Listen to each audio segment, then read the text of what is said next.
Today we're building a tall, floating wood cabinet that's a better, less expensive IKEA dupe. It's perfect for a bathroom or a closet, and most of this thing is made from just one sheet of 3/4 inch plywood, which is already a much better material than IKEA's. If you've got a sheet lying around, you're practically halfway there.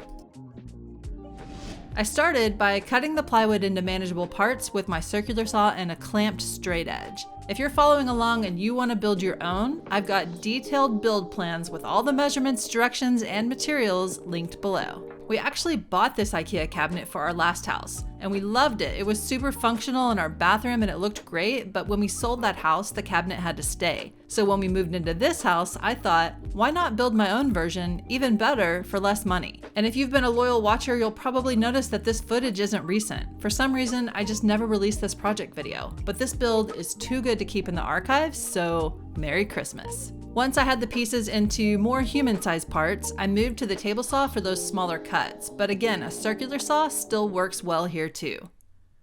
Now that my parts are cut, it's time to assemble. The game plan is glue and pocket screws. I drilled pocket holes into the top and bottom pieces of the cabinet. Here's where it can get squirrely, holding everything together at a perfect 90-degree angle. Thankfully, I've got these magical corner clamping jigs from Rockler that act like extra hands. If you're building this and you don't have these, just grab these using the link below. You'll thank me later. I added glue to the smaller bottom piece, aligned it with the side in the jig, and drove in the screws. And these pocket holes are totally hidden on the underside of the cabinet. I then repeated the same steps for the top piece, and boom, we've got a cabinet frame. The back panel and shelves are made from 1/2 inch plywood. I cut the parts to size and gave everything a good sanding.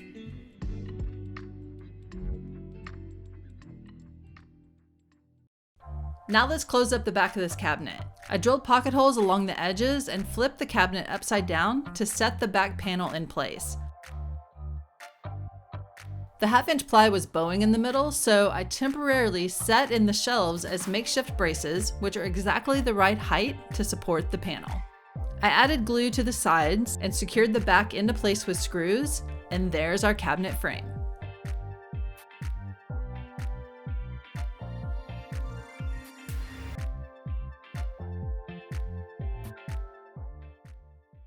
Okay, time to make these raw plywood edges look finished. I used iron-on edge banding, which is basically a thin strip of wood with heat-activated glue on the back. I cut the banding slightly oversized, grabbed my iron and glued it on. And here's a pro tip. Use foil between the iron and the glue to avoid your wife asking why the clothes iron smells like wood glue. Once it's glued down, I can trim the edges to size, and then the overhang can be trimmed up using a sharp chisel or a utility knife.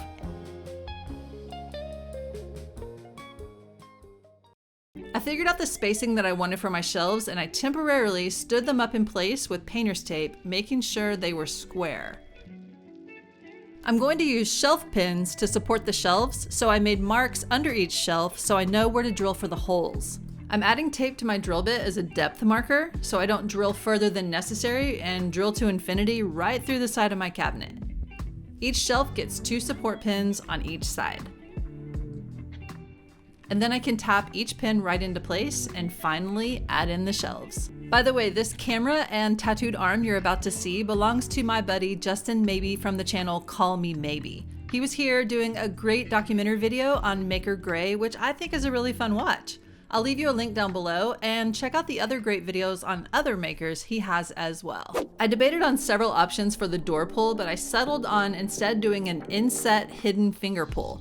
To create it, I made one angled shallow cut using my table saw a little less than 1 inch in from the edge of the door. And then I moved my blade back to 90 degrees, and I made repetitive shallow cuts to clean out the area between the angled cut and the edge. And I'm obviously doing this with my table saw, but again, this could absolutely be done with a less expensive circular saw. Here's a better look at what I cut. You can see that I now have a recess, which is going to be a finger pull on the inside edge of the door. After cleaning up the edges with sandpaper and a chisel, I added edge banding here as well. Okay, this is when it gets exciting. The cabinet is really starting to take shape. Next, I'm going to show you how to hang the door with soft close hinges for that smooth pro finish. But first, I want to share something that's become an essential tool in my digital workshop, Surfshark VPN. A VPN stands for Virtual Private Network, and Surfshark VPN is an online privacy and security app that protects your data and lets you access the internet without restrictions no matter where you are. As someone who's constantly researching for projects, I often run into region-locked content. Surfshark solves that by letting me connect to servers in over 100 countries so I can access the information and tools I need no matter where it's hosted. It keeps you safe too. I'm often on my computer on the go, managing my business or uploading a new project on public Wi-Fi. But I don't worry because Surfshark encrypts my internet connection, so it protects my data and keeps me safe from prying eyes. And it's not just for work. After a long day, my favorite thing to do is to get comfortable on our couch and watch a good show. For example, one of my favorite shows, Modern Family, is available on Netflix, but in the UK, not in the US. With Surfshark, I can stream it easily and legally by connecting to a UK server. And that's not all. They offer tools like Surfshark Alert, which notifies you if your personal data has been leaked, an invaluable extra layer of protection. But the very best part is Surfshark offers a 30-day money-back guarantee, so you can try it completely risk-free and see how it fits into your life. Take control of your online experience, whether it's streaming, browsing, or just staying secure. Click the link in the description and get started with Surfshark VPN today. Now let's get back to building. To attach the door, I used full overlay, 110-degree, soft close, frameless bloom hinges. Whew, that's a mouthful. These things make your cabinet feel fancy. My door is an overlay, meaning it fits over the opening, so I cut a sacrificial scrap to sit just inside the frame so I can test fit and make marks for my hardware placement. Using the marks, I then cut holes for the hinges on my scrap jig using a Forstner bit. I then copied those holes onto my door and I set it aside for now. I know that Rockler has some great jigs for attaching door hardware, but I didn't have them at this time, so this method is my solution and I'm pretty happy with it. With the hinges attached, I can set the test scrap into the cabinet frame and make marks where the hinges meet the cabinet. This narrow scrap makes it easy because the full door isn't in the way and I can easily reach inside the cabinet.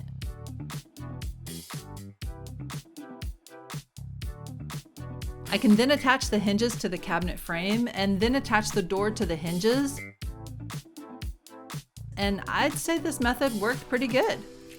The door fit perfectly and I avoided any mistake cuts and bad words. Last but not least, I applied 2 coats of water-based polyurethane for protection. I love water-based finishes on lighter woods because they don't turn yellow like oil-based finishes.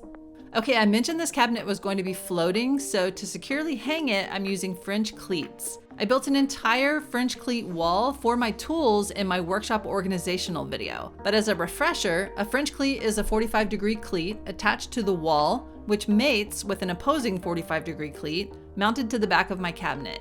It's very strong, it's very secure, and it's my very favorite method to hang heavy items. I drilled some countersunk holes on the back of one of the cleats, and then I added wood glue and screwed the cleat to the back of the cabinet, making sure it was level. And this is why the cabinet has a 3/4 inch recess in the back, to leave room for the hidden French cleat. The second opposing cleat will attach to studs on the wall, and you can see how they will match up to hang. On my wall, I marked where the studs are with the best stud finder in the world. As you move it across the wall, the lights light up where the studs are present. It's so simple. I'll leave you a link down below. I then drilled corresponding holes on my second cleat to match the studs and then secured it to the wall with long screws. And then I recruited Hannah to help me hang it. Want it to be easier to grab it from the bottom? Tip it forward a little? Oh!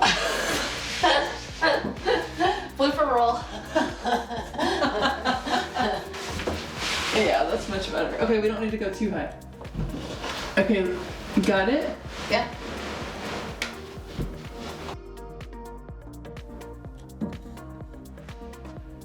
Boom. I then added in the shelves, and there you have it, a sleek, modern floating cabinet ready to hold whatever you want. It's slim and a perfect addition to a bathroom or a closet or even a workshop, and I could even see it being used as a kitchen pantry. The finger pull on the side is super functional, and the soft close hinges are silent and smooth and luxurious. If you're inspired to build your own, don't forget to grab the printable build plans linked below, as well as links to all the tools and many other projects. Thank you so much for watching.